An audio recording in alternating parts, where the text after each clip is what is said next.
Welcome back to Miniature Mashup. If you're still watching this channel, I appreciate you more than words can say, so instead I'll just make noises of appreciation. Now that orcs drive around in what is essentially a Mad Max car, there's open license to get out there and kit bash your own. While I'm not capable of making anything that resembles a modern orc vehicle, I can definitely make something that evokes the boxier earlier edition orc vehicles. It was 17 months ago when I first turned this Walgreens 132 scale diecast Volkswagen Beetle into an orc war buggy, and I thought it came out pretty okay. Well, I have a few of these cars from thrift stores, and I thought I'd see if I could top myself, top my previous efforts. I don't do nearly enough yoga to top my... Instead of a Volkswagen Bug, this time we're going to go with this Mini Cooper, which is pretty much the same car these days. Don't at me, car nerds.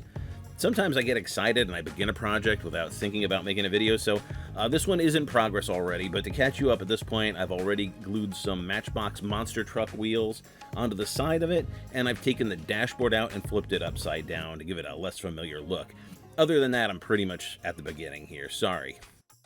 I'm just going to use a bit of this scrap plastic as our engine. I think this might have come out of a component out of a cat water fountain or something, but it could have come out of a vacuum cleaner or any of the appliances that I've broken down and taken to the scrapyard for a few extra bucks. The metal bits go to Wall Recycling in Raleigh, and the plastic bits end up in my terrain or in vehicles like this. I knew a man, Bojangles, who made miniatures with bits of junk. For this, I'll be using a lot of two-part epoxy because it's very strong and makes a good filler.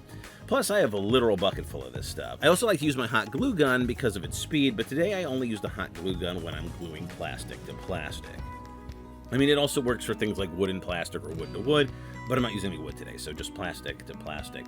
My exhaust system in the back also comes from that same bit of scrap. These paint bottles here are to support the project while it's drying, not just to be annoying and block your view. I use this technique a lot in this video, and you're just going to have to learn to live with that, Gerald. The gun mounted on the rear is actually a button from a vacuum cleaner. It's that type of button that goes into the handle of the vacuum that you push.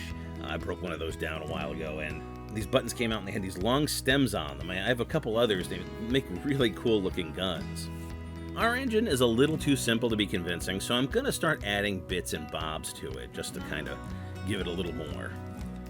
This black piece is basically the Mini Cooper's folded canvas top. It would normally ride in the back behind the passenger seats. I'm going to repurpose it here, though, as a framework for our exhaust system. This orc is a Gorka Morka driver. I didn't have any legs for him, so these have come off a Lionheart Mercenary. I think it's a pretty good fit. I just need to clip off most of this foot slot. We'll leave some of it on so when he's glued onto the back of the gun, it looks like he has something to stand on.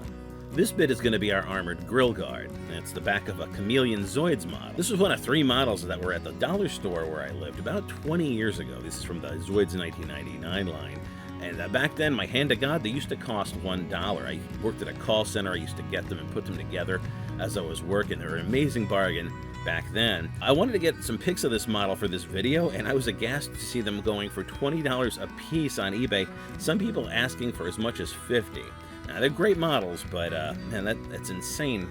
Yeah, if I had known, I would have got like a truckload of these and buried them in the woods. Zoids are really fun for kit bashers. I never really got into any of the lore or anything, even though the comics were written by one of my favorite authors, Grant Morrison. Anyway, as far as this grill goes, I'm going at it with my Dremel tool just so that it fits better onto our rounded front. Once that's on, I'm going to reinforce the wheels with some more two-part epoxy. I don't want to just have hot glue on something like the wheels that are going to be touching other things that often. I'm going to throw this piece in from an actual 40K bike on top of our gun to make it a little more authentic. That looks pretty cool, too. Not sure where this radiator fan came from. It looks like it's out of a car model or something. These are Lego dots. I got them on clearance at Walmart. They're just stylish little one-off caps and squares that cover a single Lego peg. I'm going to use them to build out our engine a little more. Now this driver is some kind of old-school seated orc with a power claw. Pretty sure his left arm is from a Tyranid or a Tyranid cultist.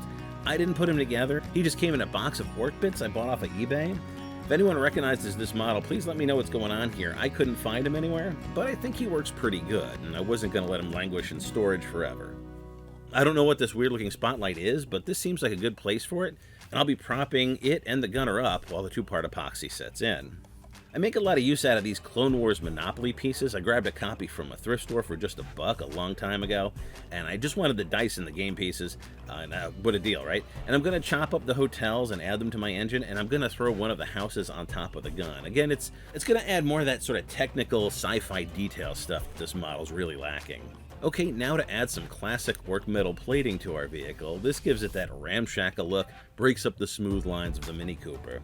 As always, I'm making my plates from leftover gift cards that don't have any value left on them. I just eyeball the measurements I need, and then I mark it with a Sharpie before cutting.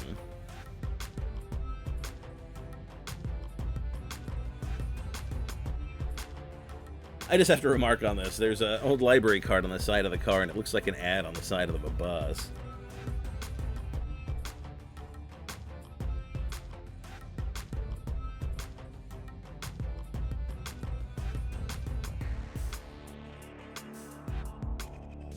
Let's chop up some old model sprues and throw them on the side of the car as kind of a railing here.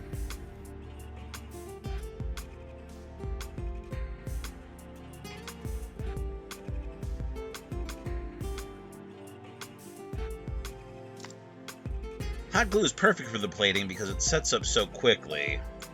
I'm just going to sprinkle these little plates everywhere.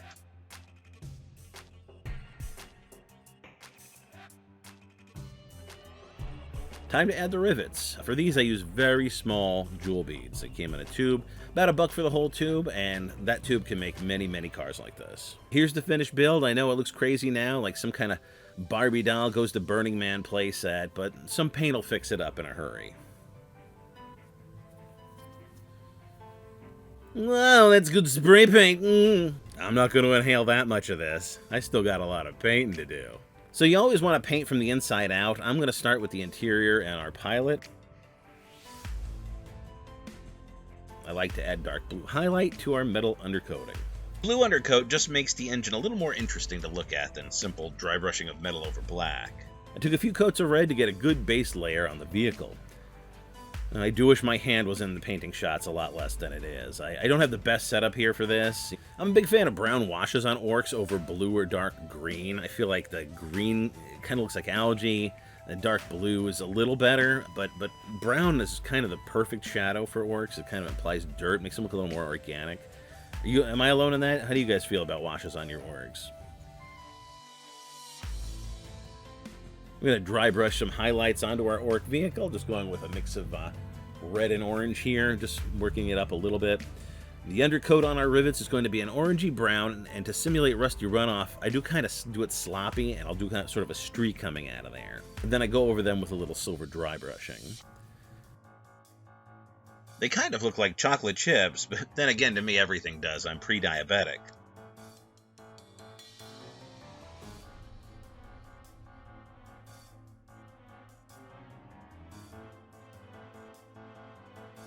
And then it's time to just put our orc tribal markings on our vehicle. I'm going to make them match my last vehicle, so we're getting the sort of yellow fire, stylized fire, and some yellow checkers on our red.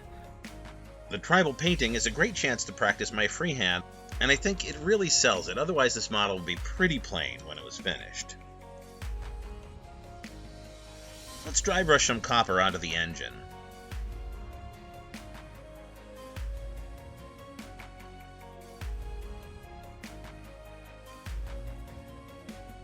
Now I'm sponging some mud onto our tires. It's a mixture of different browns. And why don't we take a look at the finished product? I think it turned out pretty cool. I got some shots with both of them to see how they match up. While I like this one, I don't know if the model itself is as successful as the first car I did, although I am quite a bit happier with the paint job. What do you guys think?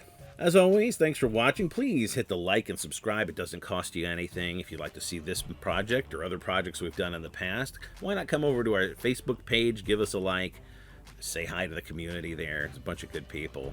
I got a lot of stuff in the hopper. I just have to get down to editing it. If you encourage me, the stuff will come. So, you know, one of the great ways to do that is just leave a comment in the bottom of this video when you first watch it. It really helps the algorithm out. That's it, guys. I hope to talk to you soon. And I really do appreciate the support you've given me so far. All right, have a great day. Bye.